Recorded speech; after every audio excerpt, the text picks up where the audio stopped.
40 বছরের একজন বিধবাকে বিবাহ করে সর্বপ্রথম পৃথিবীর মানচিত্র থেকে বিধবা প্রথার উৎখাত ঘটালেন। আজকে সেই আহমদ, সেই মোহাম্মদ, সেই মহান নেতার নামখানা আজকের সোনার যুবকেরা পড়তে পারে না। তারা পরে রাজা রামমোহন রায় বিধবা প্রথা চালু করেছে। ঠিক বললাম না ভুল বললাম? তাড়াতাড়ি করে বলেন। আমার ভাইয়েরা, ভুলে গেলে চলবে না।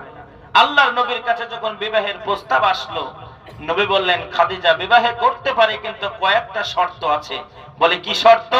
বলে তোমার যত সম্পদ আছে সব সম্পদগুলি আল্লাহর রাস্তায়, অর্থাৎ গরিব, অসহায়, দরিদ্রতার মাঝে তোমাদেরকে দান করে দিতে হবে। বলে ইয়া রাসূলুল্লাহ, রাজি আছি। আনা মুহাম্মাদান হিব্বুহু। একবার আওয়াজটা উঁচু করে বলে নারায়ে তাকবীর।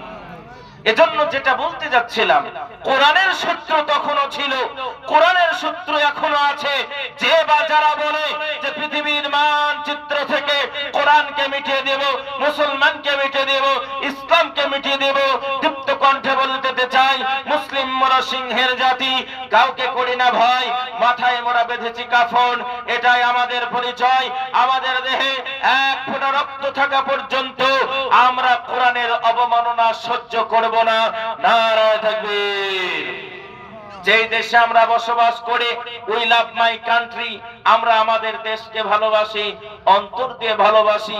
ভারতবর্ষের জমিনে ইতিহাসটা খুঁজতে গেলে আপনারা পাবেন ভারতবর্ষের হিন্দু, ভারতবর্ষের বৌদ্ধ, ভারতবর্ষের জৈন, আপামর জনতা ঐক্যতাবদ্ধ হয়ে ভারতবর্ষের বুকে যখন ইংরেজদের বিরুদ্ধে একটা ষড়যন্ত্র শুরু করে, ইংরেজরা ভারতীয় সম্পদকে লুণ্ঠন করতে শুরু করলো, তখন ভারতবর্ষের বুকে নট ফর ডিভাইডেশন, এই বিনয় তোর রক্তের রংটা লাল ভাই, আমি আব্দুর রহমান, আমার রক্তের রং তো লাল, এ আব্দুল সাত্তার তোর রক্তের রং লাল, এই কারিমুল্লাহ তোর রক্তের রং লাল, এই মাসুদ তোর রক্তের রং লাল, এই বিনয় বাদল তোর তো রক্তের রং লাল, রামপ্রসাদ তোর তো রক্তের রং লাল, এই পঙ্কজ তোর তো রক্তের রং লাল, এই রিঙ্কু তোর তো রক্তের রং লাল।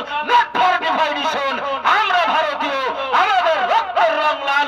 ভারতবর্ষকে স্বাধীন করতে গেলে আজকে রক্তের প্রয়োজন। প্রথম কাতারে কারা আছে?